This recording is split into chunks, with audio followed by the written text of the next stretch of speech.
Hello everyone. So সামনে হচ্ছে তোমাদের হচ্ছে ক্লাস 12-এর এক্সাম। তো এক্সামের প্রিপারেশন আশা করি সবার ভালো চলছে। আজকে আমার গলাটা একটু সমস্যা আছে, তো সেটাকে একটু কনসিডার করো। তো আমি অ্যাকচুয়ালি করছি কি, আমি হচ্ছে তোমাদের হচ্ছে রিভিশন একটা সিরিজ স্টার্ট করছি। সেখানে কী করবো, একটা চ্যাপ্টার পুরো ডিটেলসে ডিসকাস করবো। তার যত ম্যাথমেটিক্যাল কনসেপ্ট আছে, যত থিওরিটিক্যাল কনসেপ্ট আছে, সব কিছু ডিটেলসে এক্সপ্লেনেশন হবে। পুরো লাইন বাই লাইন এখানে এক্সপ্লেনেশন আমার হবে, ঠিক আছে? আমি আমার পেনটাকে অ্যাক্টিভ করে নিই। তো এলো হচ্ছে আমার পেনের কালার। সো তোমরা দেখতে পাচ্ছ আমরা স্টার্ট করছি কী দিয়ে, কোয়ান্টাম তত্ত্ব, মানে কি কোয়ান্টাম থিওরি। কোয়ান্টাম থিওরি এই চ্যাপ্টার থেকে খুবই গুরুত্বপূর্ণ মার্কস তোমরা পাবে। এখান থেকে টোটাল মার্কস তোমরা 4 পাবে, এবং এই যে 4টে মার্কস এখান থেকে তোমরা যে পাবে সেটা খুব ইজিলি পেতে পারো যদি তোমাদের পুরো থিওরিটিক্যাল কনসেপ্ট যদি সব ভালো করে বুঝে থাকো। এখান থেকে খুব ইজিলি কোশ্চেন্স ট্যাকেল করা যায় যদি তোমরা থিওরিটাকে খুব ভালো করে তোমরা যদি স্টাডি করো, তাহলে খুব সহজে এখান থেকে ফুল মার্কস তোমরা পেতে পারো। তো কোনো রকম এক্সট্রা কোনো কিছু না বলে তোমাদের রিভিশন সিরিজটা স্টার্ট করি। এখান থেকে তোমরা বুঝে নেওয়ার চেষ্টা করবে, যতগুলো তোমাদের কনসেপ্টে দুর্বলতা আছে এখান থেকে বোঝার চেষ্টা করবে। তো আমি পুরো টু দ্য পয়েন্ট, মানে একদম শুরু থেকে শুরু করছি। ধরে নিলাম তোমরা কোনো পড়োনি, তোমরা আমার সাথে সাথে পড়ছো। তো এই হচ্ছে সূচনা, ইন্ট্রোডাকশান। তো ইন্ট্রোডাকশান অ্যাকচুয়ালি কী বলেছে সেখান থেকে আমরা পড়া স্টার্ট করি। ওকে। তো দেখো এখানে বলছি কি, আধুনিক পদার্থবিজ্ঞানের একটি মূল স্তম্ভ হলো কোয়ান্টাম তত্ত্ব। তো মডার্ন ফিজিক্স মূল স্তম্ভ শুরু হচ্ছে কোয়ান্টাম তত্ত্ব দিয়ে। যখনই তোমরা হচ্ছে ক্লাস 12 পাস করে যখন বিএসসি পড়বে, বিএসসিতে যখন কোয়ান্টাম মেকানিক্স পড়বে, তখন তোমাদের কোয়ান্টাম থিওরি তোমাদেরকে প্রথমে স্টাডি করানো হবে। সেখানে কিছু বেসিক কনসেপ্ট তোমাদেরকে স্টাডি করতে হবে, বেসটাকে স্ট্রং করতে হবে, বেসটাকে বুঝতে হবে, তার ভিত্তিতে আমাদের কোয়ান্টাম মেকানিক্স স্টাডি হয়। তো কোয়ান্টাম তত্ত্বটা হচ্ছে কোয়ান্টাম ফিজিক্সের মূল স্তম্ভ, বা কোয়ান্টাম আধুনিক পদার্থবিদ্যার মূল স্তম্ভ হচ্ছে কোয়ান্টাম তত্ত্ব, যা কোয়ান্টাম পদার্থবিদ্যা, কোয়ান্টাম বলবিদ্যা নামে পরিচিত। এই তথ্য মূলত অনুবীক্ষণিক জনক, মাইক্রোস্কোপিক ওয়ার্ল্ডের, অনুবীক্ষণিক জগতে। দেখো বিষয়টা দেখো, অনুবীক্ষণিক বলেছে কি, মাইক্রোস্কোপিক ওয়ার্ল্ড, এখানে মাইক্রোস্কোপিক। এই যে ফিজিক্সটা আমরা স্টাডি করছি, এই ফিজিক্সটা হচ্ছে মাইক্রোস্কোপিক ওয়ার্ল্ডের। তো তোমরা ক্লাস 11 হচ্ছে নিউটনিয়ান মেকানিক্স পড়ে এসছো, বা নিউটনস ল অফ মোশন পড়ে এসছো। সেখানে তোমরা কী দেখেছো, তোমরা যত সব ম্যাথমেটিক্যাল প্রবলেম সলভ করে যতগুলো কনসেপ্ট তোমরা পড়ে এসছো, মেকানিক্সে কাইনেটিক থিওরি অফ গ্যাসেস, তোমরা কাইনেটিক থিওরি অফ গ্যাসেস পড়েছো, থার্মোডাইনামিক্স পড়েছো, তোমরা হচ্ছে যে বেসিক্স ফিজিক্স তোমরা পড়ে এসছো ক্লাস 11-এ। সেখানে দেখবে সব কিছু ম্যাক্রোস্কোপিক ওয়ার্ল্ডের স্টাডি করা আছে। ম্যাক্রোস্কোপিক মানে কি, বড় অবজেক্ট মানে কি, যেগুলো কি আমরা খুব সহজে হাতে ধরতে পারি, চোখে দেখতে পাই। ওকে, চোখে দেখতে পাই, যেটাকে ফিল করতে পারে, ধরতে পারি, তার শেপটাকে বুঝতে পারি, তার শেপটাকে টাচ করতে পারি, তার শেপটাকে আমরা অনুভব করতে পারি। সেটা হচ্ছে ম্যাক্রোস্কোপিক ওয়ার্ল্ড। তো নিউটনীয় মেকানিক্স বা নিউটনস ল অফ মোশন তোমরা যেখানে পড়েছো, সেগুলো হচ্ছে ম্যাক্রোস্কোপিক ওয়ার্ল্ড। সেখানে সবচেয়ে বড় অবজেক্ট নিয়ে স্টাডি করা হয়েছিল। কিন্তু কোয়ান্টাম মেকানিক্স পুরোই আলাদা। এখানে যত স্টাডি করা হবে সব হচ্ছে মাইক্রোস্কোপিক ওয়ার্ল্ডের। মাইক্রোস্কোপিক ওয়ার্ল্ড কী বলা হচ্ছে, তো আমরা জানি এটা যদি আমাদের ম্যাটার হয়, এখন এই ম্যাটারসের অ্যাটমস দিয়ে তৈরি, এবার এই অ্যাটমসের মধ্যে আবার ইলেকট্রনস, নিউট্রনস থাকে। তো এখন আমরা এই অ্যাটমের ভিতরের যে জগৎ, যেখানে ইলেকট্রনস, প্রোটন, নিউট্রনস, কোয়ার্ক, যেসব পার্টিকেলস থাকে, সেই সব নিয়ে আমরা স্টাডি করবো। মানে কি, মাইক্রোস্কোপিক ওয়ার্ল্ডের, যেখানে ইলেকট্রন, প্রোটন, নিউট্রন নিয়ে কথাবার্তা হবে। এখানে দেখো বলেছে কি, অর্থাৎ পরমাণুর ভিতরের জগতের পদার্থবিদ্যা। পরমাণুর ভিতরে একটা ম্যাটার, আমরা যখন আমরা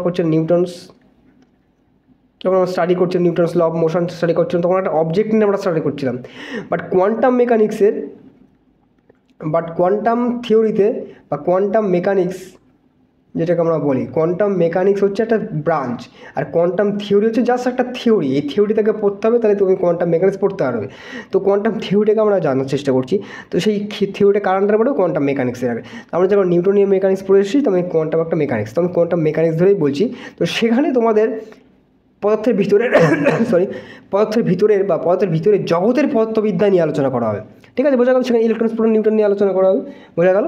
তো কী বলছে, বিংশ শতাব্দীর একেবারে প্রথম দিকে, ঊনবিংশ শতাব্দী মানে 19th সেঞ্চুরি, 1900 সাল যখন শুরু হচ্ছিল, পদার্থবিদ্যার এই অন্যতম শাখার সূচনা 1900 সালের স্টার্টিংয়ে এই কোয়ান্টাম তত্ত্বের সূচনা, কোয়ান্টাম থিওরির সূচনা, কোয়ান্টাম মেকানিক্সের সূচনা। কোয়ান্টাম তত্ত্ব আমরা এমন সব ঘটনা বা সত্যের মুখোমুখি হই যা আমাদের সাধারণ অভিজ্ঞতার বাইরে, যা আপাত দৃষ্টিতে অসম্ভব মনে হলেও অসম্ভব বলে মনে হতে পারে। মানে কি, কোয়ান্টাম মেকানিক্সে তোমরা এমন এমন স্টাডি করবে, এমন এমন কিছু প্র্যাকটিক্যাল করবে, এমন এমন কিছু থিওরি পড়বে যেগুলো বাস্তব চোখে অসম্ভব বলে মনে হবে, কিন্তু কোয়ান্টাম থিওরিতে গেলে সেগুলো সত্য। বাট নিউটনিয়াস যখন তোমরা নিউটনিয়ান্স ল যখন তোমরা অ্যাপ্লাই করতে যাবে তখন সেগুলো পারবে না, সেগুলো ফেল হয়ে যাবে। তখন এক ধরনের নতুন সূত্র ল লাগবে, সেটা হচ্ছে কোয়ান্টাম মেকানিক্স। তো আপাতত সেটা নিউটনীয় মেকানিক্স লাগাতে গেলে তোমার অসম্ভব মনে হবে, কিন্তু যখন তুমি কোয়ান্টাম থিওরি লাগাবে তখন সত্য মনে হবে। ঠিক আছে, একটা ডিফারেন্ট জগৎ যেখানে ডিফারেন্ট ফিজিক্সের ল অ্যাপ্লিকেবল হয়। যেসব বিজ্ঞানী কোয়ান্টাম তত্ত্বের মূল ভিত্তি স্থাপন করেন, এমনকি তারাও আধুনিক বিশ্লেষণে তারাও এই তাত্ত্বিক বিশ্লেষণের মাধ্যমে পাওয়া বেশ কিছু সিদ্ধান্ত থেকে কম অবাক হননি। যখন কোয়ান্টাম মেকানিক্সের ডেভেলপমেন্ট হচ্ছিল, সেই এক্সপেরিমেন্ট করার সময় তারা কিছু প্রবলেমের সম্মুখীন হয়। তারা হচ্ছে এক্সিস্টিং যে ফিজিক্সের যে সূত্রগুলো, নিউটনস ল, থার্মোডাইনামিক্সের যেসব স্টাডি লগুলো ছিল, সেইগুলো তারা অ্যাপ্লাই করতে পারছিল না, তারা ফেল হয়ে যাচ্ছিলো। তো সেক্ষেত্রে সেগুলো যে নতুন প্র্যাকটিক্যাল নতুন যেসব ঘটনাগুলোর সম্মুখীন সায়েন্টিস্টরা হয়েছিল, সেগুলো এক্সপ্লেন করার জন্য তো একটা সায়েন্স দরকার, একটা থিওরি দরকার। সেই থিওরি, যে একটা নতুন থিওরি যেটা জন্ম হয় তাকে বলা হচ্ছে কোয়ান্টাম থিওরি। এই জন্য বলে 1900 সালেই কোয়ান্টাম মেকানিক্সের জন্ম স্টার্ট হয়, একটা নতুন থিওরি শুরু হয়ে যায়, যেটা কিনা একমাত্র কোয়ান্টাম থিওরি দিয়ে এক্সপ্লেনেশন হবে। সেখানে তোমার নিউটনস লয়ের কোনো সূত্র কাজ করবে না। কি এই সিদ্ধান্ত থেকে কম এটা বুঝতে পারলাম। এই তথ্য যাচাই করার জন্য আজ পর্যন্ত বৈজ্ঞানিক করা হয়েছে, এবং তারা সবাই আরও শুধু মানে কি, কোয়ান্টাম থিওরি আজ পর্যন্ত ডেভেলপমেন্ট হতেই আছে। কোয়ান্টাম থিওরি বা কোয়ান্টাম মেকানিক্স বা কোয়ান্টাম ফিল্ড থিওরি আজ পর্যন্ত ফুললি ডেভেলপমেন্ট হয়নি। আজও প্রচুর এক্সপেরিমেন্ট হয়ে যায়, সায়েন্টিস্টরা আজও নতুন নতুন ডিসকভারি করছে। কিছুদিন আগে গ্র্যাভিটেশনাল যে তরঙ্গ, তার এক্সপেরিমেন্টালি প্রুভ হয়েছিল, সেটাকে তারা আবিষ্কার করলো। ঠিক আছে, কোয়ান্টাম থিওরিতে এখন প্রচুর এক্সপেরিমেন্ট হওয়ার বাকি। তোমরা ক্লাস 12-এর পর যখন তোমরা বিএসসি ফিজিক্স নিয়ে পড়বে, তখন তোমরা আস্তে আস্তে এই বিষয়গুলো বুঝতে পারবে। ওকে, এখন তোমাদের সামনে বোর্ডের এক্সাম, বোর্ডটাকে ভালো করে দাও যথেষ্ট, আগে বোর্ডটাকে উতরে যায়, তারপরে দেখো এই হচ্ছে গুরুত্বপূর্ণ একটা বিষয়, কোয়ান্টাইজ রাশি এবং কোয়ান্টাইজ কোয়ান্টিটি বা কোয়ান্টাম। এই বিষয়টা তোমাদেরকে খুব ভালো করে বুঝতে হবে যে কোয়ান্টাইজ রাশি কী বলা হচ্ছে, কোয়ান্টাইজ বা কোয়ান্টাম বলতে অ্যাকচুয়ালি কী আছে। দেখো, দৈনন্দিন জীবনে অনেক রাশি পাওয়া যায় যেগুলি কেবল কিছু বাছাই করা মানেরই হতে পারে। মানে কি, আমাদের দৈনন্দিন জীবনে এমন কিছু কিছু জিনিসের সম্মুখীন হব যেগুলো কিছু বাছাই করা মানেরই হতে পারবে। বিষয়টা কি একটু পড়ে দেখি, তারপর বলছি। এই মানগুলি পাওয়া যায় সাধারণত কোনো প্রাথমিক পরিমাণের সঙ্গে পূর্ণ সংখ্যার গুণ করে।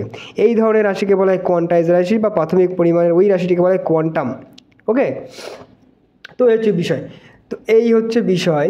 আমি যদি একটা স্লাইড নেওয়ার চেষ্টা করি, একটা স্লাইড নিই, তো দেখো আমরা কি স্টাডি করছি, কোয়ান্টাম বা কোয়ান্টাইজ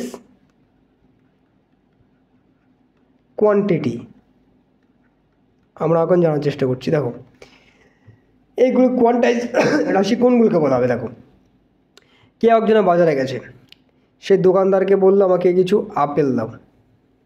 ওকে, ড্রয়িংটা আমার সেই ড্রয়িং।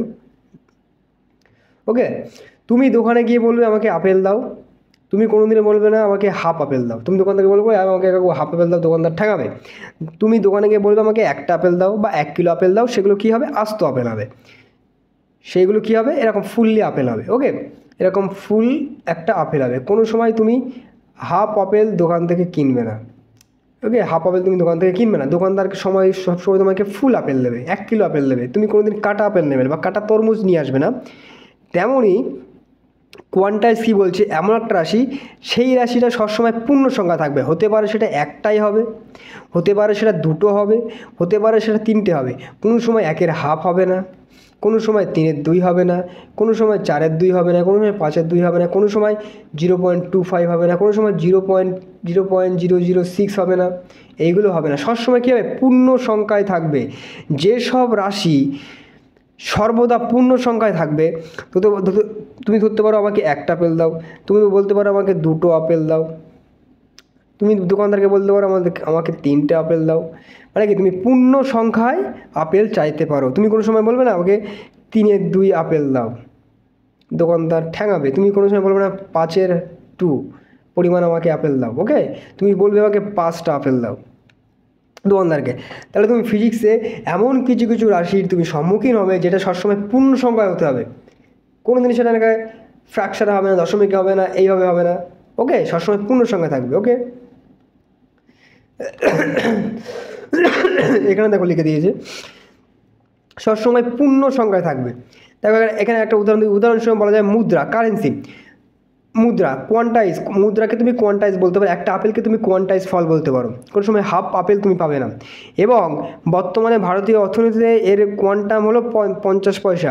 স্পষ্টত কাউকে তুমি 1 টাকা 50 পয়সা দেবে, তুমি কোনো দিনই 1.50 পয়সা দেওয়া সম্ভব, 1.50 পয়সা দেওয়া সম্ভব, কিন্তু 150.5 পয়সা দেওয়া সম্ভব নয়। তুমি কোনো দিন কাউকে 102.75 পয়সা দেবে না। হতে পারে তুমি 102 টাকা দেবে, হতে পারে তুমি 103 টাকা দেবে, কিন্তু তুমি কোনো দিন এই টাকাটা তুমি দেবে না। তুমি কী দেবে? সবসময় পূর্ণ সংখ্যায় দেবে। তার মানে কি যেসব রাশিকে পূর্ণ সংখ্যা বলা হবে তাদেরকে এই হচ্ছে কোয়ান্টাইজ। তার মানে কি আমাদের অর্থনীতিতে যেসব টাকা হচ্ছে কোয়ান্টাইজ কোয়ান্টিটি। 1 টাকা তুমি 1 টাকা দিতে দেবে, তুমি 2 টাকা দেবে, 3 টাকা, তুমি কোনো সময় 1-2 টাকা দেবে না, তুমি কোনো দিন 2 টাকা দেবে না, তুমি সবসময় 3 টাকা দেবে, 4 টাকা দেবে, 5 টাকা দেবে। তার মানে তুমি কোয়ান্টাইজ রাশি বলতে বোঝা যাচ্ছে যে এমন রাশি যেটা সবসময় কিসে থাকবে? পূর্ণ সংখ্যা থাকবে, পূর্ণ সংখ্যা। সে তুমি কোনো দিন সেটাকে ভেঙে দেবে না। তুমি দোকানদারকে গিয়ে বলবে না আমাকে হাফ আপেল দাও, তুমি দোকানদারকে বলবে আমাকে 1 কিলো আপেল দাও, আস্ত আপেল দাও, ওকে? তাহলে কী বোঝা যাচ্ছে? কোয়ান্টাইজ রাশি কোনগুলো বলা হবে? যেগুলো আমরা পূর্ণ সংখ্যায় পাবো। তাহলে এখানে কি বলেছে দেখো, 1900 খ্রিস্টাব্দে বিজ্ঞানী ম্যাক্স প্লাঙ্ক কোয়ান্টাম বিদ্যার, কোয়ান্টাম থিওরির ফাদার বলা হয়, প্রবর্তক করেন।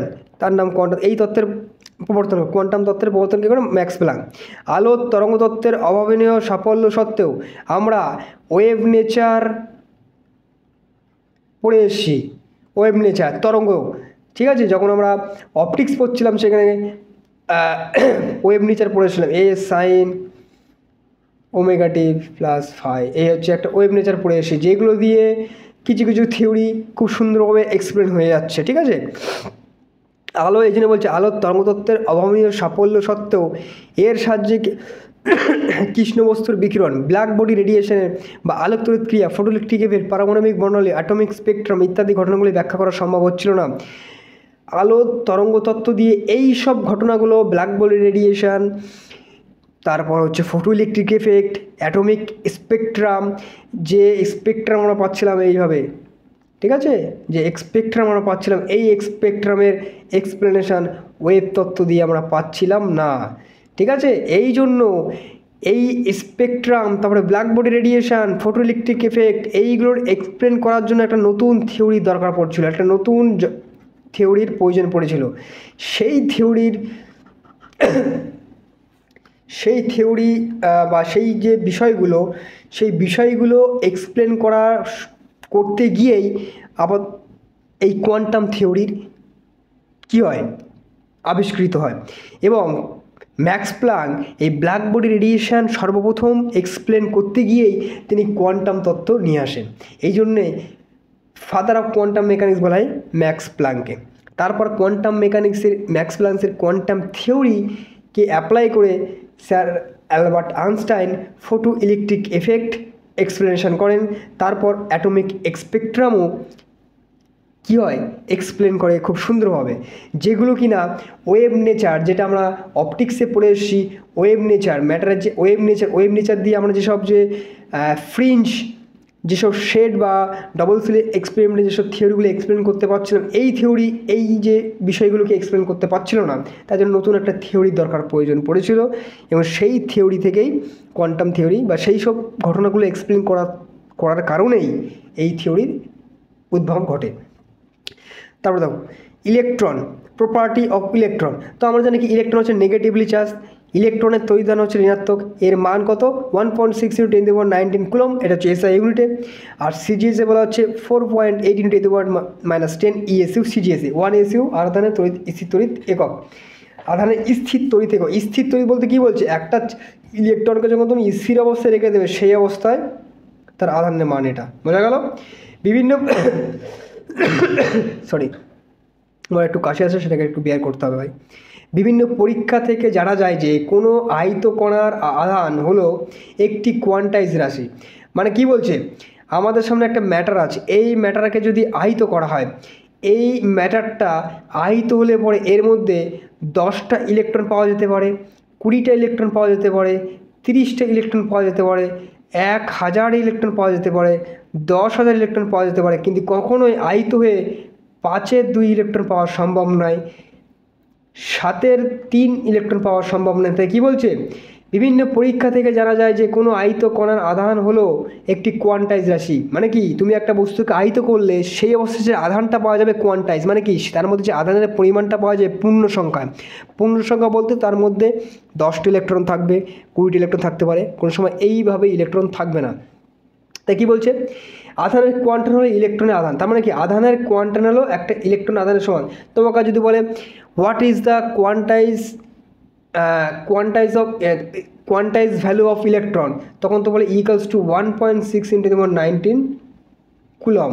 এই পরিমাণ আধান যদি ওই ইলেকট্রনের মধ্যে থাকে তাকে বলা হবে কোয়ান্টাইজ। মানে কি, এর থেকে কম হবে না, এর থেকে বেশি। যদি এর থেকে কম হয়ে যায় তাহলে সেটাকে কোয়ান্টাইজ হবে না। একটা ইলেকট্রন আধানকে বলা হবে কোয়ান্টাইজ রাশি, মানে কি সেটা পূর্ণ সংখ্যা, এই পরিমাণ আধান তার মধ্যে থাকবে। তারপর অর্থাৎ কোনো আধান হলে আধানের মান 2 ইলেকট্রন হতে পারে, -5 ইলেকট্রন হতে পারে, 1000 ইলেকট্রন হতে পারে, ইত্যাদি হতে পারে, কিন্তু 1.5 ইলেকট্রন মানে কি হাফ ইলেকট্রন সম্ভব নয়, -2.8 ইলেকট্রন সম্ভব নয়, এই জাতীয় মানগুলি অসম্ভব।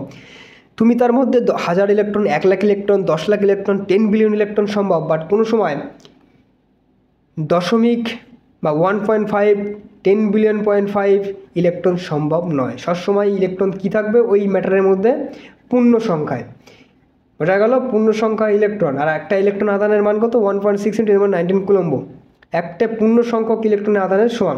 এখানে দেখো কোয়ার্ক বলেছে। কোয়ার্ক হলো প্রাথমিক কণা যাদের প্রকৃতিতে স্বাধীন অবস্থার কোনো অস্তিত্ব নেই। মানে কি, তুমি এটাকে ফিজিক্যাল ওয়ার্ল্ডে দেখতে পাবে না, এটাকে তুমি কখন দেখতে পাবে, এটা হচ্ছে প্রোটনের ভিতরকার জগতে যখন তুমি ঢুকবে তখন তুমি কোয়ার্কস পাবে। কোয়ার্কটাকে আমাদের প্রাকৃতিক স্বাধীন অবস্থায় থাকতে পারে না। কোয়ার্ক মডেল অনুযায়ী কোয়ার্কের সমন্বয়ে প্রোটন, নিউট্রন প্রভৃতি কণাগুলি গঠিত হয়। কোয়ার্ক দিয়ে প্রোটন ও নিউট্রন কণাগুলি তৈরি হয়। তাহলে তুমি বুঝতে পারছো, এগুলো হচ্ছে অ্যাটমের ভিতরের জগতের বিষয়, তুমি এইগুলোকে বাইরে পাবে না।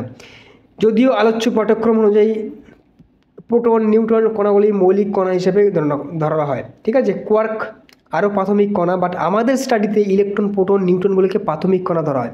যখন তোমার হায়ার স্টাডিতে যাবে তখন কোয়ার্ককে প্রাথমিক কণা হিসেবে ধরা হবে। কোয়ার্ক দিয়ে প্রোটন তৈরি, ঠিক আছে।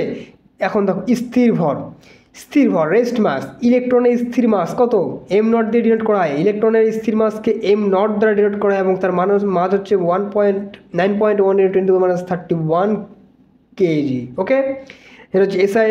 আর CGS হচ্ছে 9.1 × 10⁻28 গ্রাম। ইলেকট্রনের গতিবেগ যদি আলোর গতিবেগ থেকে যথেষ্ট কম হয় তাহলে এই স্থির ভর কার্যকর ভর m এর মধ্যে কোনো তফাৎ থাকে না, তখন m0 সমান। এই বিষয়টা একটু বোঝার বিষয়, তাহলে এই বিষয়টাকে একটু বুঝতে হবে।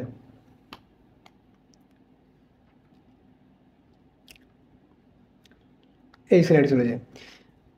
বিষয়টা কি বলেছে যে সরি,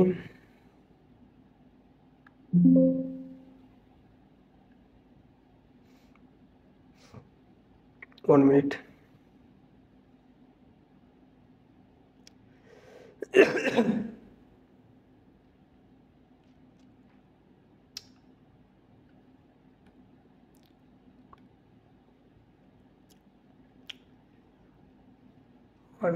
কি সমস্যা আবার,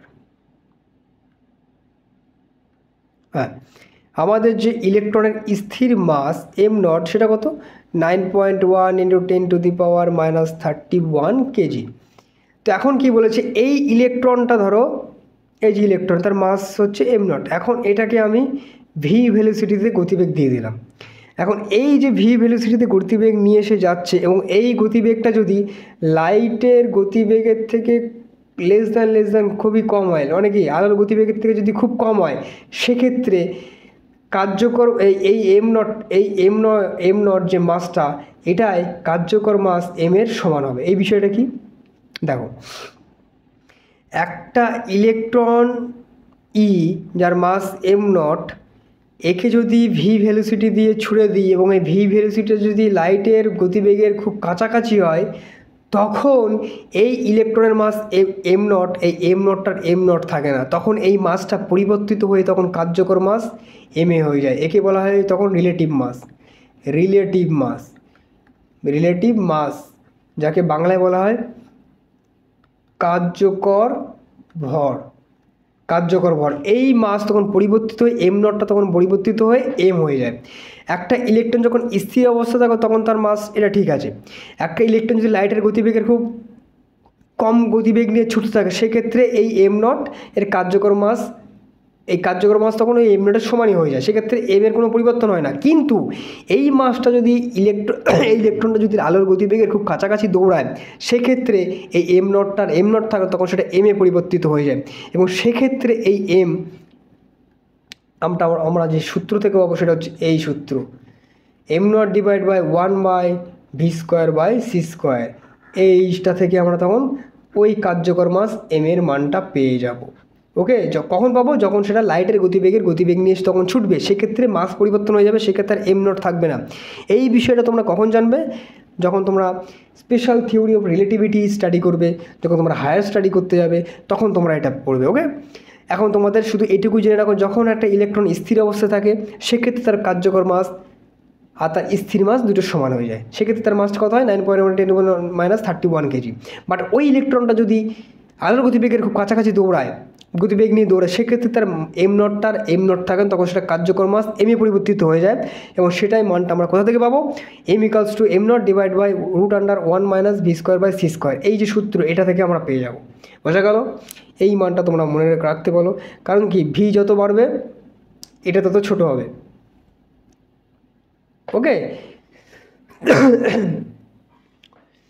আর লাইটের গতিবেগের খুব কাছাকাছি হয়ে গেলে উপর কেটে যাবে। বোঝা গেল? ভি যত বাড়তে থাকবে ওপরের মান বাড়তে থাকবে। এটা দিয়ে ভাগ করলে এটা আরও ছোট হয়ে যাবে, তখন এই মানটা এটার থেকে আরও কম বিয়োগ হয়ে যাবে, তখন আরও ছোট হয়ে যাবে। তখন এই মাসটা কি ওপরে নিচের মানটা যদি ছোট হতে থাকে, তাহলে অটোমেটিক্যালি ওপরের মানটা বেশি হয়ে যায়। বোঝা গেল? সেটা আমরা যখন স্পেশাল থিওরি রিলেটিভিটি কোনো একটা বিষয় যখন আমরা আলোচনা করবো, তখন ডিটেলসে আলোচনা করবো। তোমরা শুধু এটুকুই মনে রাখো যে আলোর গতিবেগে যদি কোনো মাস স্পিড নিয়ে দৌড়াতে থাকে, সেক্ষেত্রে তার মাস এম নট থাকে না, তার স্থির মাস থাকে না, সেটা রিলেটিভ মাসে স্থির মাসে পরিবর্তিত হয়ে যায়, এই রিলেটিভ মাসে পরিবর্তিত হয়ে যায়। ওকে, তারপর ইলেকট্রনের গতিশক্তিকে আমরা মেজার করছি ইলেকট্রোভোল্ট ইউনিটে। Electronvolt kinetic energy of electron, যাকে আমরা ইলেকট্রোভোল্ট বলি। কী বলছে? ধনাত্মক তড়িৎবিভব দ্বারা আকর্ষিত হলে ইলেকট্রনের বেগ বাড়ে। মানে কি, এখানে আমি পজিটিভ একটা সোর্স দিলাম, এখানে নেগেটিভ সোর্স, এখানে একটা ইলেকট্রন আছে। তো ইলেকট্রন কী জানি পজিটিভ যে দিকটা থাকবে সেদিক দ্বারা অ্যাট্রাক্ট হবে। তা কী বলছি? ধনাত্মক তড়িৎবিভব, এখানে তড়িৎবিভব পজিটিভ দিলাম, তারা আকর্ষিত হয়ে এর বেগ আস্তে আস্তে কী হবে? বৃদ্ধি হবে, মানে ভি আস্তে আস্তে বাড়তে থাকবে, তাই তার গতিশক্তিও বৃদ্ধি পাবে। তাই গতিশক্তি কি? ইলেকট্রনের গতিশক্তি যদি কে =12mv², এটা কী হবে? ইনক্রিজ হতে থাকবে। ইলেকট্রনের বেগ বাড়ছে কার কারণে? ওই বিভবের কারণে। তাহলে বেগ বাড়লে তার গতিশক্তিও বৃদ্ধি পাবে, ইলেকট্রনের গতিশক্তি বৃদ্ধি পাবে। অন্যদিকে ঋণাত্মক তড়িৎবিভব দ্বারা বিকর্ষিত হলে ইলেকট্রনের গতিশক্তি হ্রাস পাবে। এখানে যদি আমরা একটা ঋণাত্মক বিভব দিয়ে দিই, তাহলে ইলেকট্রনের গতিবেগ হ্রাস পাবে, সেক্ষেত্রে ইলেকট্রনের গতিশক্তি হ্রাস পাবে। বোঝা গেল? ইলেকট্রনের গতিশক্তিকে সাধারণত ইলেকট্রোভোল্ট ইউনিটে প্রকাশ করা হয়। ইলেকট্রনের গতিবেগকে। বোঝা গেল? এই তার এক্সপ্লেনেশন। কী বলছে? এটা এক্সামে আসে যে what is the electronvolt. 1 electronvolt বলতে কী বোঝো? এই টোটালটার এক্সপ্লেনেশন তোমাকে দিতে হবে। তো দেখো, একটি ইলেকট্রন 1 ভোল্ট বিভব প্রভেদের মধ্য দিয়ে যাওয়ার ফলে তার গতিশক্তি যে পরিমাণ বৃদ্ধি বা হ্রাস পায় তাকে 1 ইলেকট্রোভোল্ট বলে। তার মানে এখানে যদি আমি এখন পোটেনশিয়াল ডিফারেন্স 1 ভোল্ট দিয়ে দিই, তো একটা ইলেকট্রন যদি এই 1 ভোল্ট বিভব প্রভেদের মধ্যে দিয়ে যদি যায়, সেক্ষেত্রে তার যে এনার্জি বৃদ্ধি পাবে বা এনার্জি হ্রাস পাবে সেটাকে আমরা বলবো 1 ইলেকট্রোভোল্ট। যদি ওই 1 ভোল্ট বিভব প্রভেদের মধ্যে দিয়ে যায়, সেক্ষেত্রে 1 ইলেকট্রোভোল্ট এনার্জি বৃদ্ধি পেতে পারে, হতে পারে 1 ইলেকট্রোভোল্ট এনার্জি হ্রাস পাবে। কখন? যদি সেই বিভব প্রভেদটা 1 ভোল্ট হয়। তাহলে 1 ইলেকট্রোভোল্টের সংজ্ঞা পেলাম। যদি একটা ইলেকট্রন 1 ভোল্ট বিভব প্রভেদের মধ্য দিয়ে যাওয়ার ফলে তার গতিশক্তি যে পরিমাণ বৃদ্ধি বা হ্রাস পায় তাকে 1 ইলেকট্রোভোল্ট বলা হয়। 1 ইলেকট্রোভোল্ট কখন বলা হবে? 1 ভোল্ট বিভব প্রভেদের মধ্যে দিয়ে যাওয়ার ফলে পাওয়া হয়। তা কী বলছে তাহলে? 1 ইলেকট্রোভোল্ট সমান কি? 1 ইলেকট্রোভোল্ট সমান হচ্ছে একটি ইলেকট্রনের তড়িৎদান, মানে একটা ইলেকট্রনের আদান ইন্টু 1 ভোল্ট। একটা ইলেকট্রনের মান আমরা জানি 1 ভোল্ট তো গিভেন রয়েছে, এবং দুটো কী করলাম, কুলম ইন্টু ভোল্ট কী হয়? জুল হয়। তাহলে এখান থেকে জুল পেয়ে গেলাম। স্টেপ বাই স্টেপ দেওয়া আছে, এখানে ইলেকট্রনের মানটা বসিয়েছে, এখানে 1 ভোল্ট দেওয়া আছে সেটা বসালো, এবং দুটোর ইউনিট জুল। এখন কি বলছে? 1 জুল সমান 1 জুল সমান এটা মনে রাখো 10⁻⁷ আর্ক। তাহলে 1 ইলেকট্রোভোল্ট সমান 1.6 × 10⁻12 আর্ক। বোঝা গেল? 1 জুল সমান 10⁻7 আর্ক। তাহলে এই যে পর্যন্ত আমি যে এক্সপ্লেনেশন হলো, এটা পরীক্ষায় দেবে যে 1 ইলেকট্রোভোল্ট কি, তার এক্সপ্লেনেশন দেবে, সাথে সাথে এটার পুরো ডিটেলস এক্সপ্লেন করে দেবে। আর্জ বা জুলের তুলনায় ইলেকট্রোভোল্ট খুবই ছোট একটি একক, তাই পরমাণু বিজ্ঞানে এটি ব্যবহৃত করা হয়। যখন তোমরা থার্মোডাইনামিক্স করছিলে তখন আমরা ম্যাক্রোস্কোপিক ওয়ার্ল্ডে স্টাডি করছিলাম, সেক্ষেত্রে দেখবে তো আর্জ বা জুলের ইউনিটটা খুবই ব্যবহার হচ্ছিল। বাট এখন তোমরা যখন কোয়ান্টাম মেকানিক্স পড়বে, সেক্ষেত্রে সব ক্ষেত্রে দেখবে তোমাদের ইলেকট্রোভোল্ট যে ইউনিট এটা ব্যবহার করা হয়, কারণ ইলেকট্রোভোল্ট ইউনিটটা খুবই ছোট একটা ইউনিট, কারণ আমরা মাইক্রোস্কোপিক ওয়ার্ল্ডে ছোট ছোট জিনিস নিয়ে স্টাডি করব, সেক্ষেত্রে যে এনার্জির যে এক্সপ্লেনেশনগুলো হবে সেই ক্ষুদ্র ক্ষুদ্র এনার্জি নিয়েই এক্সপ্লেনেশন হবে, সেক্ষেত্রে ছোট একটা ইউনিটের প্রয়োজন পড়ে। সেই ইলেকট্রোভোল্ট ইউনিটটা কোয়ান্টাম মেকানিক্সে সব থেকে বেশি ইউজ করা হয়। 1 কিলো ইলেকট্রোভোল্ট সমান কত? মনে রাখতে, 1 কিলো ইলেকট্রোভোল্ট সমান 10⁻³ ইলেকট্রোভোল্ট। 1 মেগা ইলেকট্রোভোল্ট সমান 10⁻6 ইলেকট্রোভোল্ট। এইগুলো মনে রাখতে হবে। বোঝা গেল? তারপর চলে যাবো আমার নেক্সট স্লাইডে। এখানে দেখো একটা কোশ্চেন দিয়েছে, কী বলছে? 2 × 10⁻7 মিটার পার সেকেন্ড বেগে একটি গতিশীল কোনো ইলেকট্রনের গতিশক্তি কত ইলেকট্রোভোল্ট সেটা বার করতে বলেছে। ইলেকট্রনের কী বলছে? বেগ বলে দিয়েছে, ইলেকট্রনের মাস বলে দিয়েছে, আমাকে এর গতিশক্তি বার করতে বলেছে কি কে ½mv² বসিয়ে দাও, পুরো ডিটেলসে এখানে তোমরা পেয়ে যাবে ইলেকট্রোভোল্ট ইউনিটে। মাস দেখো গ্রামে দেওয়া আছে, সেটাকে কেজিতে নিয়ে আসলাম।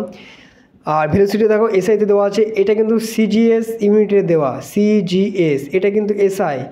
তাহলে তোমাকে পুরো জিনিসটাকে এসআইতে আনতে হবে। দেখো মাসটাকে প্রথমে এসআইতে আনলো, এখানে বসালো, কাইনেটিক এনার্জি এটা ঝুলে পেলো, এবং জুল থেকে ইলেকট্রোভোল্টে গেল। দেখো এই যে এক্সপ্রেশন 1 জুল সমান মনে রাখতে হবে, 1 জুল সমান 1.6 × 10⁻⁹ ইলেকট্রোভোল্ট।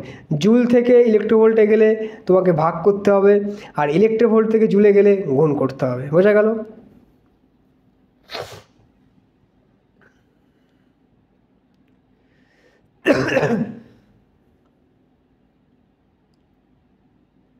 সো 1 ইলেকট্রোভোল্ট সমান এত জুল হবে। 1 ইলেকট্রোভোল্ট সমান ওকে, 1 ইলেকট্রোভোল্ট সমান এত। ওকে, এই জন্য তোমাকে জুল থেকে গেলে এটা দিয়ে ভাগ করতে হবে। এখানে দেখো তোমাকে বলে দিয়েছে আলোক তড়িৎ ক্রিয়া, ফটো ইলেকট্রিক এফেক্ট। এখান থেকে তোমরা একটু স্টাডি করবে, এখান থেকে বিষয়টা একটু স্টাডি করবে। এখানে Q/m এর মান, এই ফর্মুলাটা তোমাকে একটু মনে রাখতে হবে। Q/m বা E/m এর যে মান, এই মানটাকে তোমাকে এখান থেকে মনে রাখতে হবে।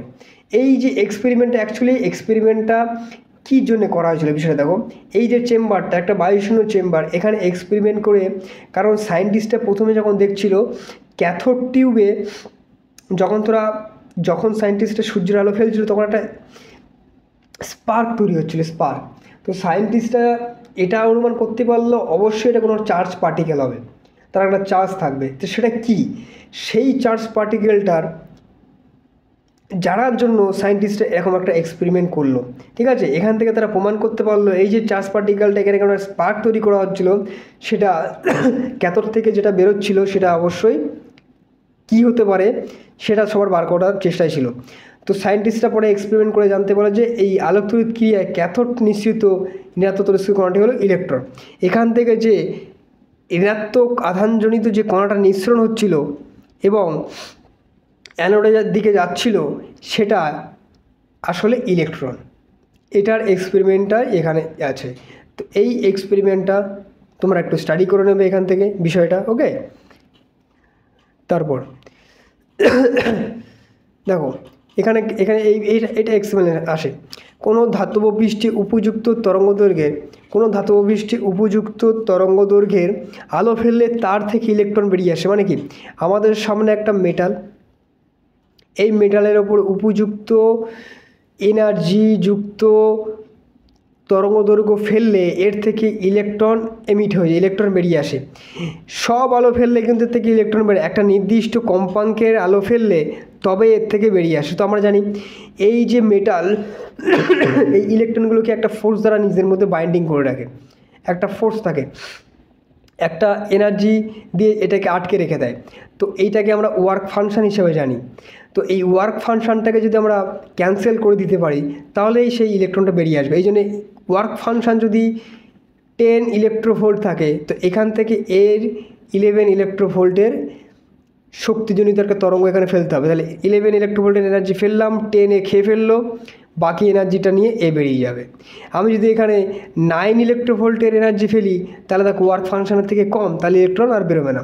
কারণ ইলেকট্রন এটাকে, এই যে মেটাল এটাকে 10 ইলেকট্রোভোল্ট দিয়ে একে ধরে রেখেছে। তাহলে কী বলছে এখানে দেখো, কোনো ধাতব পৃষ্ঠে উপযুক্ত তরঙ্গদৈর্ঘ্যের আলো ফেললে তার থেকে ইলেকট্রন বেরিয়ে আসে। এই ঘটনাকে আলোক তড়িৎ ক্রিয়া বা ফটোইলেকট্রিক এফেক্ট বলে বা ফটোইলেকট্রিক এমিশন বলে। এই সংখ্যাটা এক্সামে আসে যে হোয়াট ইজ ফটোইলেকট্রিক এমিশন।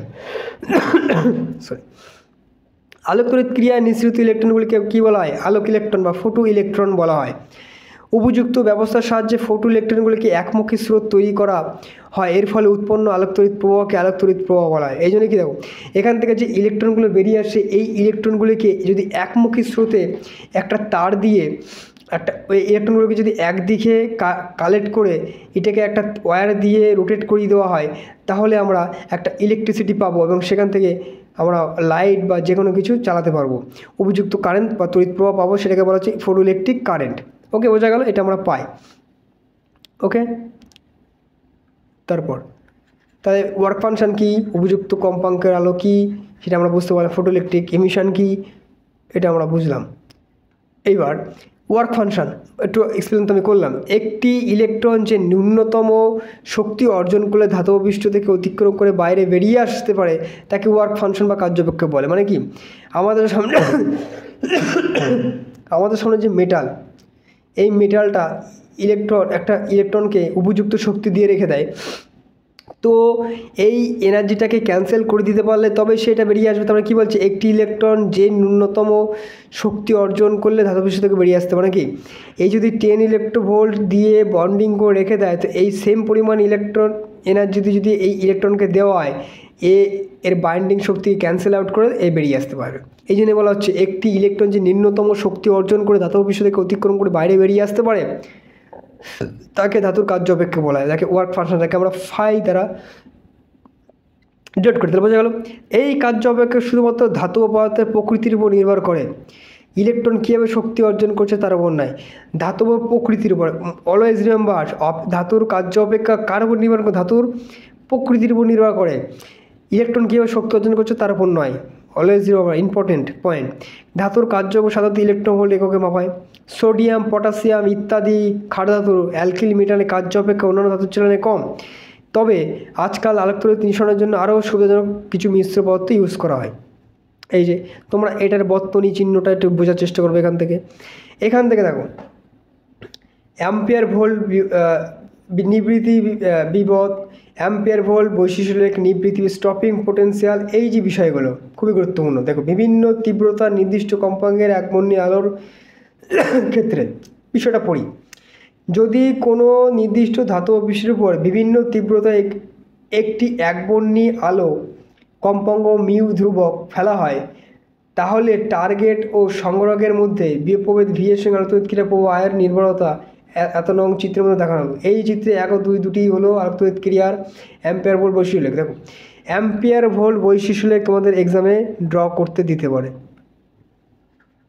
অবশ্যই ড্র করতে দিতে পারে, তাহলে এটা ভালো করে বুঝে নিতে হবে। সম্পৃক্ত স্যাচুরেশন কারেন্ট কী বলছে দেখো, অ্যাম্পিয়ার, এখানে দেখো কারেন্ট, এই অক্ষরটা কি দিয়েছে কারেন্ট, প্রবাহ মাত্রা, আর এটা কি বিভব প্রভেদ। তাহলে কি প্রবাহ মাত্রা বিভব প্রভেদের মধ্যে লেখচিত্র আসতে পারে। তো দেখো এখান থেকে কিছু কিছু জিনিস তোমাদেরকে বুঝতে হবে। দেখো প্রথমে কি বলছে I1 গ্রেটার দেন I2, তীব্রতা দেখো এর তীব্রতা বেশি এর তীব্রতা কম, বাট দুটোর ফ্রিকোয়েন্সি সেম, দুটো আলোর ক্ষেত্রে ফ্রিকোয়েন্সি কনস্ট্যান্ট, বা দুটোর তীব্রতা কিন্তু ইন্টেন্সিটি কিন্তু দুটোর ডিফারেন্ট। ওকে, দুটো তীব্রতা, এটা হচ্ছে কারেন্ট।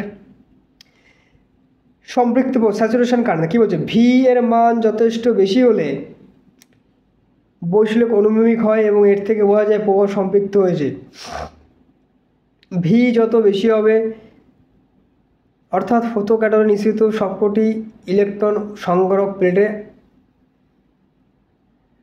সংগঠিত হবে। বিষয়টা কী দেখো,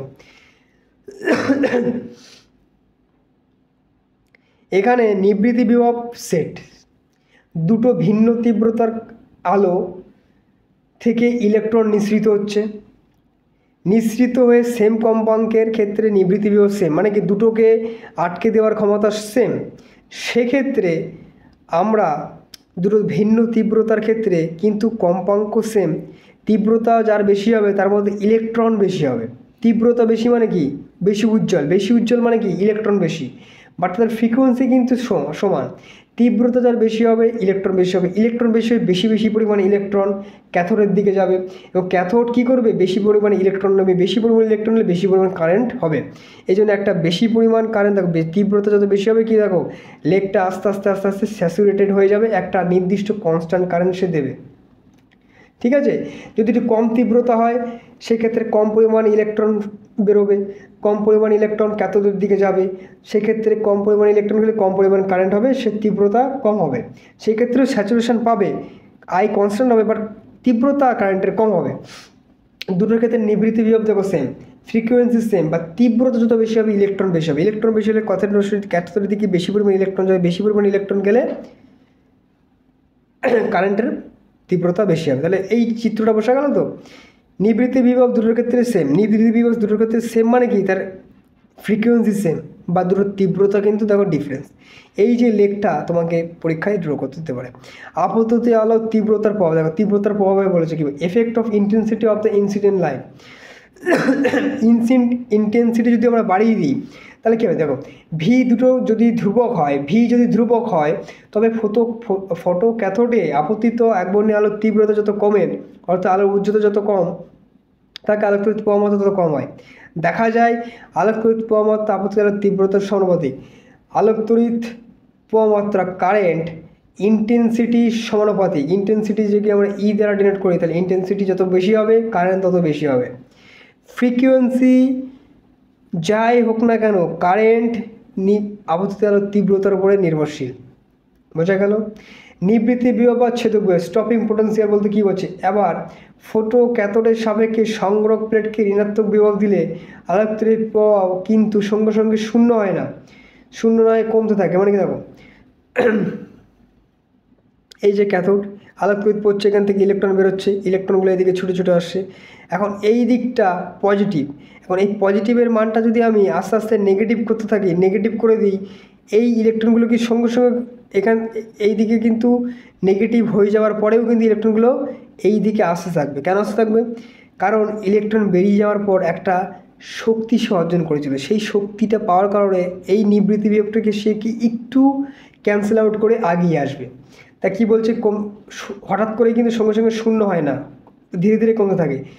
এর কারণ ফটো ক্যাথোড থেকে নিঃসৃত কিছু ফটো ইলেকট্রনের যথেষ্ট গতিশক্তি থাকে, যার জন্য তারা ঋণাত্মক বিভবে বিকর্ষণ বলকে অতিক্রম করে সংগ্রহ প্লেটে পৌঁছতে সক্ষম হয় তাহলে আলোক তড়িৎ প্রবাহ পাওয়া যায়। তবে অ্যানোডে ঋণাত্মক বিভব বাড়তে থাকলে এমন এক অবস্থা আসে তখন আলোক তড়িৎ ক্রিয়ার প্রভাব পুরোপুরি শূন্য হয়ে যায়। এই অবস্থায় ঋণাত্মক বিভব হলো নিবৃত্তি বিভব, মানে যে নিবৃত্তি বিভব হচ্ছে বা ছেদক বিভব বলা হয়। দেখো সংজ্ঞাটা কী দিয়েছে দেখো, ফোটো ক্যাথোডের সাপেক্ষে যে নিম্নতম ঋণাত্মক বিভব দিলে সংগ্রহ প্লেটকে রাখলে আলোক তড়িৎ প্রবাহ শূন্য হয়। মানে কি, এই দিকে যে ন্যূনতম নেগেটিভ ঋণাত্মক বিভব দিলে এখান থেকে ইলেকট্রন আসা বন্ধ হয়ে যায় বা আলোক তড়িৎ প্রবাহ শূন্য হয়ে যায় তাকে নিবৃত্তি বিভব বলে বা ছেদক বিভব বলে। নিবৃত্তি বিভব এটা কি, অ্যাকচুয়ালি এটার মাধ্যমে আলোক তড়িৎ ক্রিয়া বন্ধ করার একটা প্রসেস। আমি ইলেকট্রন এখানে পড়ছে, এখান থেকে ইলেকট্রন বেরোচ্ছে, অটোমেটিক কারেন্ট পাচ্ছি, বাট আমাকে তো একটা সিস্টেম তৈরি করতে হবে যাকে এই সিস্টেম কোনো একটা সময় বন্ধ করতে হবে। তাহলে এটাকে কী করতে হবে, ইলেকট্রন এদিক থেকে এদিকে আসে মানে পজিটিভলি চার্জ, তো এটাকে আমি ধীরে ধীরে কী করতে হবে, নেগেটিভলি চার্জ করতে হবে। নেগেটিভলি চার্জ করলে কি নেগেটিভ রিপেল করবে, ইলেকট্রন এখানে থেমে যাবে। বাট এখানে কী বলছে, সঙ্গে সঙ্গে নেগেটিভ করে দিলে ইলেকট্রন সঙ্গে সঙ্গে থেমে যায় না। এখানে এই যে উপযুক্ত কম্পাঙ্কের আলো যেখানটায় পড়ছে, যার কারণে ইলেকট্রনটার গতিশক্তি পাচ্ছে, সেই গতিশক্তিটা নিয়ে এগিয়ে আসছে এবং নিয়ে এসে একে তারপরেও কিছু পরিমাণে তড়িৎ প্রবাহ সে দিচ্ছে। বাট এটাকে ধীরে ধীরে বাড়াতে থাকলে এমন একটা অবস্থায় আসে যখন আর কারেন্ট পাওয়া যায় না। তো সেই অবস্থাটাকেই বলা হচ্ছে নিবৃত্তি বিভব বা ছেদক বিভব, বা যেই যে পোটেনশিয়ালটা এখানে দেওয়া হচ্ছে সেটাকে বলা হচ্ছে নিবৃত্তি বিভব বা ছেদক বিভব। বোঝা গেল? এটা তোমরা ডিটেলসে স্টাডি করবে। তারপর কি বলছে, 1 এত চিত্রের 1 ও 2 নং লেখ দুটি পর্যবেক্ষণ করলে দেখা যায় আপতিত আলোর তীব্রতার উপর নিবৃত্তি বিভব আদৌ নির্ভরশীল নয়। দেখো দুটো আলোর তীব্রতা, দেখো ডিফারেন্স, দুটো আলোর তীব্রতা কিন্তু তীব্রতা ডিফারেন্স বা তাদের কম্পাঙ্ক সমান হলে নিবৃত্তি বিভব সমান হবে। কিন্তু তীব্রতা তাহলে বুঝতে পারছো, তাহলে নিবৃত্তি বিভব কি তীব্রতার উপর নির্ভরশীল হচ্ছে না, কার উপর নির্ভর করছে, কম্পাঙ্কের উপর। কম্পাঙ্ক যদি বেশি হয় নিবৃত্তি বিভব আরও বেশি হয়ে যাবে। আপতিত আলোর তীব্রতার উপর নিবৃত্তি বিভব আদৌ নির্ভরশীল নয়। আপতিত আলোর তীব্রতা যাই হোক না কেন, একটি নির্দিষ্ট কম্পাঙ্কের আলোর ক্ষেত্রে নিবৃত্তি বিভবের মান সর্বদা একই থাকে। যদি কম্পাঙ্ক ফিক্স থাকে, তার তীব্রতা তুমি যতই বাড়াও আর কমাও, নিবৃত্তি বিভব তার ক্ষেত্রে সমান থাকবে। কম্পাঙ্ক ঠিক ফিক্স থাকলে তার নিবৃত্তি বিভবও ফিক্স থাকবে, তুমি তীব্রতা ইন্টেন্সিটি চেঞ্জ করো না কেন। আপতিত আলোর তীব্রতা বৃদ্ধি পেলে কেবলমাত্র সম্পৃক্তর প্রভার মান বাড়ে। তার মানে কি, তুমি তীব্রতা যত বাড়াবে বেশি পরিমাণে ইলেকট্রন নিঃসৃত হবে, বেশি পরিমাণে ইলেকট্রন ক্যাথোডের দিকে যাবে, ক্যাথোড বেশি পরিমাণে ইলেকট্রন নেবে, সেক্ষেত্রে কারেন্টের মান বেশি পরিমাণে পাবো এবং একসময় সেটা স্যাচুরেট হয়ে যাবে, একটা নির্দিষ্ট কারেন্টে গিয়ে স্যাচুরেটেড হয়ে যাবে। তাহলে বোঝা গেল কী কী বিষয়। তারপর এখানে বিভিন্ন কম্পাঙ্কের নির্দিষ্ট তীব্রতা একবর্ণীয় আলোর ক্ষেত্রে বিভিন্ন কম্পাঙ্ক, আগে ছিল কি কম্পাঙ্ক দেখো সেম ছিল, বাট এখানে দেখো তীব্রতা সেম, তীব্রতা কিন্তু সেম। দেখো এই জন্য এক জায়গা থেকে শুরু হয়েছে, বাট দুটোর কম্পাঙ্ক ডিফারেন্স। কম্পাঙ্ক যার বেশি হবে নিবৃত্তি বিভব ভি নটও তার বেশি হবে। বোঝা গেল? দেখো কম্পাঙ্ক μ1 বেশি, সেক্ষেত্রে দেখো নিবৃত্তি বিভব এই দিক থেকে দেখো বেশি। কম্পাঙ্ক μ2 কম, তার নিবৃত্তি বিভব দেখো কম। এখানে কি বলছে দেখো, যদি আলো নির্দিষ্ট ধাতব পৃষ্ঠের উপর বিভিন্ন কম্পাঙ্কের কিন্তু একই তীব্রতার একবর্ণীয় আলো ফেলা হয়, তাহলে টার্গেট ও সংগ্রহ প্লেটের মধ্যে ভি এর সঙ্গে আলোক তড়িৎ প্রবাহ মাত্র আয়ের নির্ভরতা এতজন চিত্রের মধ্যে দেখানো হলো। এই চিত্রে 1 ও 2 লেখ দুটি আলোক তড়িৎ ক্রিয়ার অ্যাম্পিয়ার ভোল্ট বৈশিষ্ট্য। দেখো অ্যাম্পিয়ার মানে কি, অ্যাম্পিয়ার ভোল্ট, এই জন্য বৈশিষ্ট্য লেখটার নাম কি, অ্যাম্পিয়ার ভোল্ট বৈশিষ্ট্য লেখ। আলোচনা, নিবৃত্তি বিভবের মান দুটি বিষয়ের উপর নির্ভর করে, ক্যাথোডের ধাতব পৃষ্ঠের প্রকৃতির উপর, আপতিত আলোর কম্পাঙ্কের উপর। নিবৃত্তি বিভব, এই নিবৃত্তি বিভব কোনো একটা ধাতুর কী হবে সেটা নির্ভর করে আপতিত আলোর কম্পাঙ্কের উপর আর ওই মেটালের উপর। এক্ষেত্রে ফোটো ক্যাথোডে আপতিত আলোর কম্পাঙ্ক যত বাড়ে, অর্থাৎ তরঙ্গদৈর্ঘ্য যত কমে, নিবৃত্তি বিভবের মান তত বাড়ে। কম্পাঙ্ক যত বাড়বে নিবৃত্তি বিভব তত বাড়বে, কম্পাঙ্ক যত বাড়বে নিবৃত্তি বিভব তত বাড়বে। তরঙ্গদৈর্ঘ্য যত কমবে নিবৃত্তি বিভব তত বাড়বে। নিবৃত্তি বিভব ভি নট তরঙ্গদৈর্ঘ্যের সঙ্গে ব্যস্তানুপাতিক বা নিবৃত্তি বিভব ফ্রিকোয়েন্সির সঙ্গে সমানুপাতিক। দেখো ফ্রিকোয়েন্সি যত বাড়বে নিবৃত্তি বিভব বাড়বে, তরঙ্গদৈর্ঘ্য যত কমবে নিবৃত্তি বিভব তত বাড়বে। বোঝা গেল আলোচনা। তারপরে দেখো ফোটো ইলেকট্রনের গতিশক্তি ও নিবৃত্তি বিভবের সম্পর্ক। ফোটো ইলেকট্রনের গতিশক্তি ও নিবৃত্তি বিভবের সম্পর্ক। ফটো ইলেকট্রনের গতিশক্তি যাকে আমরা ইকে দ্বারা ডিনোট করি এবং নিবৃত্তি বিভব ভি নটের মধ্যে রিলেশনশিপ আমাদেরকে দেখতে হবে। তা কী বলেছে দেখো, সংগ্রহ প্লেটের বিভব যখন নিবৃত্তি বিভব ভি নটের সমান হয় তখন সর্বোচ্চ প্রারম্ভিক গতিসম্পন্ন ফটো ইলেকট্রন সংগ্রহ প্লেটে পৌঁছতে পারে না। সুতরাং ফটো ইলেকট্রনের সর্বোচ্চ গতিশক্তি আর ঋণাত্মক ভি নট ভি এর অতিক্রম করার জন্য ইলেকট্রনের গতিশক্তি হ্রাস, দুটো সমান হয়ে যায়। বিষয়টা কি, সংগ্রহ প্লেটের বিভব যখন নিবৃত্তি বিভবের সমান হয়, এই যে সংগ্রহ প্লেটে ইলেকট্রন আসছিল ছুটে, এটি যখন নিবৃত্তি বিভবের সমান ভি নটের সমান হয়, মানে কি ইলেকট্রনকে থামিয়ে দেওয়ার, তার গতিশক্তিকে পুরোপুরি থামিয়ে দেওয়ার সমান হয়ে যায়, ওকে, তখন সর্বোচ্চ প্রারম্ভিক গতিসম্পন্ন ফটো ইলেকট্রন সংগ্রহ প্লেটে পৌঁছতে পারে না। এই ধরো এই ইলেকট্রনের সর্বোচ্চ গতিশক্তি নিয়ে আসছে এবং এটাকে থামিয়ে দেওয়ার জন্য একটা পোটেনশিয়াল দেওয়া হলো, যেই পোটেনশিয়ালের কারণে ইলেকট্রনটা পুরোপুরি থেমে গেল, মানে কি এই পোটেনশিয়াল দেওয়ার কারণে ইলেকট্রনের গতিশক্তি সেম পরিমাণে সে কমে গেল। তার মানে কি দুটো সেম, একটা সমান, একটা বাড়লো আর একটা কমে গেল, মানে কি একটা আর একটার পরিপূরক, মানে কি ইলেকট্রনকে থামাতে হলে তার অপোজিট সেম পরিমাণ এনার্জি দিতে হবে, তাহলে সেটাকে কমে যাবে। বিষয়টা বোঝা গেল। এই যদি 10 ইলেকট্রন ভোল্ট গতিবেগ নিয়ে আসে, তার মানে এখান থেকে যদি নেগেটিভলি 10 ইলেকট্রন ভোল্ট এনার্জি দিয়ে দিই, তাহলে কি থেমে গেল। তার মানে ফটো ইলেকট্রনের সর্বোচ্চ গতিশক্তি ও ঋণাত্মক বিভব ভি নট অতিক্রম করার জন্য ইলেকট্রনের শক্তি হ্রাস, মানে কি এত পরিমাণ শক্তিকে হ্রাস করিয়ে দেয়, সেটা পরস্পরের সমান হবে। এত পরিমাণ শক্তি আমি দিলাম, এত পরিমাণ শক্তিকে সে হ্রাস করালো, তার মানে দুটো পরস্পরের পরিপূরক, দুটো সেম। এখন আধানযুক্ত ইলেকট্রন যদি ভি নট ঋণাত্মক বিভব অতিক্রম করে, তবে তার শক্তি হ্রাস কী হয়, ভি নট। ওই যে আধানযুক্ত যদি 1 ভোল্টের মধ্য দিয়ে যায়, তার শক্তি অর্জন কী হয় 1 ইলেকট্রোভোল্ট। তাহলে এখান থেকে সেই হিসাবেই সংখ্যাটা এখানে দেওয়া আছে। আধানযুক্ত একটা ইলেকট্রন যদি এত ঋণাত্মক বিভবের অতিক্রম করে, তবে সে এত পরিমাণ শক্তি হ্রাস। অতএব তাহলে আমি কী বলতে পারি, সর্বোচ্চ গতিশক্তি এত পরিমাণ শক্তি হ্রাসের সমান। ফটো ইলেকট্রনের সর্বোচ্চ গতিশক্তি ভি ম্যাক্স হলে ম্যাক্স সমান half of M V square, এইভাবে আমি লিখতে পারি। তাহলে এই যে সর্বোচ্চ শক্তি হ্রাস এর সমান, তাহলে এখান থেকে ভি ম্যাক্স আমরা কী পেয়ে যাচ্ছি, √2 EV0/m, এই যে এক্সপ্লেনেশন। তাহলে ইলেকট্রনের সর্বোচ্চ গতিশক্তি আলোর তীব্রতার উপর নির্ভরশীল নয়। এখানে সর্বোচ্চ গতিশক্তি কার উপর নির্ভরশীল, নিবৃত্তি বিভবের উপরে নির্ভরশীল। নিবৃত্তি বিভব যা হবে তার উপরে ইলেকট্রনের গতিশক্তি নির্ভরশীল হবে। নিবৃত্তি বিভব যদি তুমি বাড়িয়ে দাও, ইলেকট্রনের গতিশক্তি হ্রাস পাবে।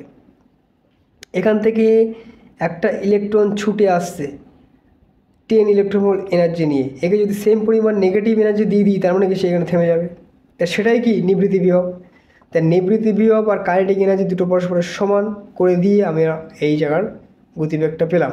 তো এখান থেকে সর্বোচ্চ গতিশক্তি আমরা এই সূত্র থেকে পেয়ে যাব। এটা গুরুত্বপূর্ণ, এক্সামে আসতে পারে। বোঝা গেল? এখান থেকে আমরা বুঝতে পারলাম।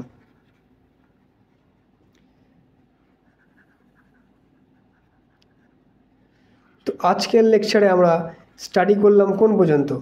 আজকের লেকচারে আমরা স্টাডি করলাম হচ্ছে বিভিন্ন লেখ, যে অ্যাম্পিয়ার ভোল্ট লেখচিত্র, এই লেখচিত্রগুলো আমরা আজকে আলোচনা করলাম। তো দেখো এখান থেকে কী কী জিনিস তোমরা স্টাডি করবে। এখান থেকে আরেকটা গুরুত্বপূর্ণ বিষয় এক্সামে আসে, সেটা হচ্ছে প্রাম্ব কম্পাঙ্ক বা সূচনা কম্পাঙ্ক, থ্রেশহোল্ড ফ্রিকোয়েন্সি বা কাট অফ ফ্রিকোয়েন্সি, এটা এক্সামে আসে এক্সপ্লেনেশন। এটা আমাদের সময় এসছে যে নিম্নতম কম্পাঙ্কের আলো কোনো ধাতব বিশ্বের উপর আপতিত আলোক তড়িৎ কিরণ শুরু হয়, তাকে বলা হয় ধাতুর প্রাম্ব কম্পাঙ্ক, সূচনা কম্পাঙ্ক। একটা মেটাল, এখানে আমাদের সামনে একটা মেটাল আছে, এই মেটালের উপরে ইলেকট্রনকে একটা বাইন্ডিং এনার্জি ধরো 10 ইলেকট্রন ভোল্ট দ্বারা ধরে আছে। এখন একটা যে নির্দিষ্ট কম্পাঙ্ক দিয়ে যদি এই মেটালটাকে একটা নির্দিষ্ট কম্পাঙ্ক যুক্ত তরঙ্গ, তার মানে কি একটা নির্দিষ্ট এনার্জি তার মধ্যে আছে, সেই নির্দিষ্ট কম্পাঙ্কের যুক্ত আলো যদি ধাতব পৃষ্ঠের উপর ফেলা হয়, সেই কম্পাঙ্কের কারণে যদি কম্পাঙ্ক মানে কি একটা এনার্জি থাকে, একটা নির্দিষ্ট কম্পাঙ্কের আলোক রশ্মি যখন ধাতব পৃষ্ঠের উপরে আপতিত হয়, তারপরে আলোক তড়িৎ কিরণ শুরু হয়, তাকে বলা হয় ধাতুর প্রাম্ব কম্পাঙ্ক ও সূচনা কম্পাঙ্ক। বোঝা গেল? এই বিষয়টা তোমাদেরকে এখান থেকে এক্সামে আসার চান্স থাকে। তোমাকে হোয়াট ইজ তোমাকে বাংলায় ধাতুর প্রাম্য কম্পাঙ্ক সূচনা কম্পাঙ্ক বলতে কী বুঝি সেটা তোমরা লিখলে, সাথে এই ড্রয়িংটা তোমাকে দিতে হবে। লেখচিত্রের বৈশিষ্ট্য একটু লিখে দিলে ফুল মার্কস এখান থেকে কনফার্ম। বোঝা গেল? তারপর আলোচনা আছে আলোক তড়িৎ ক্রিয়ার বৈশিষ্ট্য। ফটোইলেকট্রিক এফেক্টের আলোক তড়িৎ ক্রিয়ার বৈশিষ্ট্যগুলো আসে, characteristics of the photoelectric effect লিখতে দেয়, খুবই গুরুত্বপূর্ণ, আমাদের সময় এগুলো দিত। ওকে, এই যে পয়েন্টটা আছে, আলোক তড়িৎ প্রবাহ মাত্রা আপতিত আলোর তীব্রতার সমানুপাতিক। বোঝা গেল? ফটো ইলেকট্রন সর্বোচ্চ বেগ বা গতিশক্তি আপতিত আলোর তীব্রতার উপর নির্ভরশীল নয়, এটি আপতিত আলোর কম্পাঙ্কের উপর নির্ভরশীল। কম্পাঙ্ক বাড়লে আলোর সর্বোচ্চ গতিশক্তি বৃদ্ধি পাবে। তার মানে কি, একটা মেটাল, তারপরে মিউ ফ্রিকোয়েন্সি পড়লো, ইলেকট্রন বেরিয়ে গেল, ফ্রিকোয়েন্সি যত বাড়বে এই ইলেকট্রন সব থেকে তত বেশি গতিশক্তি নিয়ে বেরোবে। তাহলে মানে কি, তীব্রতার ওপর ইলেকট্রনের গতিশক্তি নির্ভরশীল নয়, তীব্রতার ওপরে শুধুমাত্র এখান থেকে তীব্রতা যত বেশি হবে বেশি পরিমাণে ইলেকট্রন পড়বে, এখানে বেশি পরিমাণে আলো স্ট্রাইক হবে, এখান থেকে বেশি পরিমাণে ইলেকট্রন বেরোবে এবং সেটাকে কালেক্টরে নিয়ে গেলে বেশি পরিমাণে কারেন্ট পাবো। বাট এর গতিশক্তি ফ্রিকোয়েন্সির উপর নির্ভরশীল, এখান থেকে তোমার দেখতে হবে। প্রতিটি ধাতুই একটি প্রাম্য কম্পাঙ্ক আছে, এর থেকে কম্পাঙ্কের আলো ধাতু পৃষ্ঠে ফেললে কোনো আলোক তড়িৎ প্রবাহ পাওয়া যায় না। সাধারণত দৃশ্যমান আলো হলুদ বর্ণের কম্পাঙ্ক থেকে অতিবেগুনি রশ্মি পর্যন্ত বিকিরণের জন্য আলোক তড়িৎ ক্রিয়া উল্লেখযোগ্য। বিভিন্ন ধাতুর জন্য আলোক তড়িৎ ক্রিয়ার প্রাম্য কম্পাঙ্ক বিভিন্ন হয়। বিভিন্ন ধাতুর ক্ষেত্রে এখানে যদি 10টা ধাতু রাখা হয়, 10টার ক্ষেত্রে প্রাম্য কম্পাঙ্ক ডিফারেন্ট হবে। আলোক তড়িৎ নিঃসরণ একটি তাৎক্ষণিক ইনস্ট্যান্টেনিয়াস ক্রিয়া, মানে কি আলোক তড়িৎ ক্রিয়া সূর্যের আলো পড়লেও সঙ্গে সঙ্গে আলোক তড়িৎ ক্রিয়া শুরু হয়ে যাবে, এটা মানে কয়েকটা মিলি সেকেন্ডের মধ্যে শুরু হয়ে যায়, তাৎক্ষণিক, এই জন্য বলা হয় ইনস্ট্যান্টেনিয়াস প্রসেস। ওকে, অর্থাৎ ধাতব বিশ্ব থেকে আলো পড়ার সঙ্গে সঙ্গে ইলেকট্রনগুলি বেরোতে থাকে, এই দুই ঘটনার মধ্যে কোনো সময়ের ব্যবধান নেই। আলোক তড়িৎ ক্রিয়া ফটোইলেকট্রনের নিঃসরণের ফলে অবশিষ্ট ধাতব পৃষ্ঠ খুব সামান্য মাত্রায় ধনাত্মক তড়িৎগ্রস্ত হয়ে পড়ে। আলোক তড়িৎ ভোল্টীয় কোষ তৈরিতে এই নীতি ব্যবহার করা হয়। আলোক তড়িৎ ক্রিয়ায় ইলেকট্রন নিঃসরণ ধাতব পদার্থের উষ্ণতার উপর নির্ভরশীল নয়। বোঝা গেল? উষ্ণতার উপর নির্ভরশীল নয়। আলোক তড়িৎ কোষ ইম্পর্টেন্ট, এখানে ভিভিআই এটা দেয়। আলোক শক্তিকে তড়িৎ শক্তিতে রূপান্তরিত করার জন্য আলোক তড়িৎ ক্রিয়ার উপর ভিত্তি করে যে কোষ তৈরি করা হয় তাকে আলোক তড়িৎ কোষ বলে। আলোক তড়িৎ কোষের ব্যবহার এবং এই সংজ্ঞাটা তোমরা প্রত্যেকটা 2D পয়েন্ট, এই পয়েন্ট করে যদি এক্সামে লিখতে পারো, সংজ্ঞা দিয়ে পাশে যদি পয়েন্টগুলো যদি করতে পারো, তাহলে ফুল মার্কস কনফার্ম। আমাদের সময় আলোক তড়িৎ কোষ কি এক্সামে এসেছিল, আশা করি তোমাদের আসার চান্স থাকবে। আলোর তরঙ্গ তত্ত্বের ব্যর্থতা, failure of the wave theory of light, এক্সামে আসার চান্স থাকে, থিওরিটিক্যাল কোশ্চেনে আসার চান্স থাকে। আমাদের সময় এখান থেকে এইসব কোশ্চেন দিয়েছিল, আমাদের সময় একটু মার্কস বেশি আসতো, তোমাদের এখন আশা করি তোমাদের একটু মার্কস এখান থেকে এমসিকিউটাই বেশি আসার চান্স থাকে। তো যতগুলো থিওরিটিক্যাল কোশ্চেন আছে এইসব কোশ্চেন আসতে পারে। বিকিরণের কোয়ান্টাম তত্ত্ব এখান থেকে আমি পরের লেকচারে স্টাডি করব। তো আজকে আমরা এই পর্যন্ত দেখলাম। এখান থেকে এই যে 3টে পয়েন্ট খুবই গুরুত্বপূর্ণ। আলোক তরঙ্গের ব্যর্থতা, আমি যেমনই বললাম, photo electric effect, black body radiation explain করার সময় সায়েন্টিস্টরা আলোক তরঙ্গ তত্ত্ব নিয়ে এক্সপ্লেন করা শুরু করেছিল, বাট সেটাকে পুরোপুরিভাবে এক্সপ্লেন করতে পারছিল না, যার কারণেই কোয়ান্টাম তত্ত্বের সূত্রপাত হয়। এবং কোয়ান্টাম তত্ত্বের সূত্রপাত করেন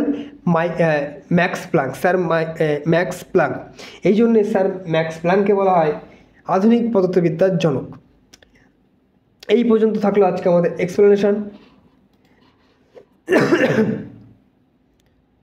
ওকে,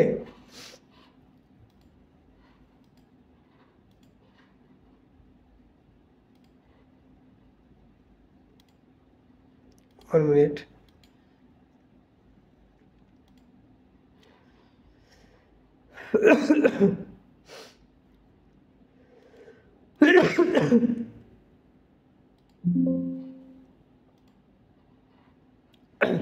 তো আজকে আমরা এই পর্যন্ত স্টাডি করলাম।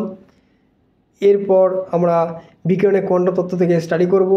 এখানে পুরো এক্সপ্লেনেশন আমরা আবার স্টাডি করব। ওকে, এখান থেকে পুরো ম্যাথমেটিক্যাল কনসেপ্ট, ফটোইলেকট্রিক এফেক্ট, এটা পুরো ডিটেলস স্টাডি হবে। পদার্থের কোয়ান্টাম তত্ত্ব, এখান থেকে গতিশীল ইলেকট্রনের ডি ব্রগলি তত্ত্ব, এটা খুবই গুরুত্বপূর্ণ, এক্সামে এখান থেকে আসার চান্স থাকে। ওকে, এইগুলো এক্সপ্লেনেশন আমরা নেক্সট ভিডিওতে করব। তো আশা করি ভিডিওটা ভালো লাগবে। এই যতগুলো এক্সপ্লেনেশন আমি করলাম, এটাকে দ্বিতীয় এখান থেকে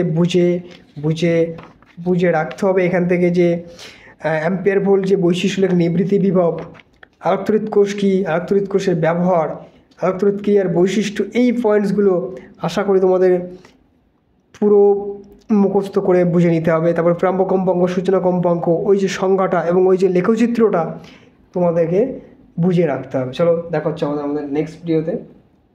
ওকে, চলো।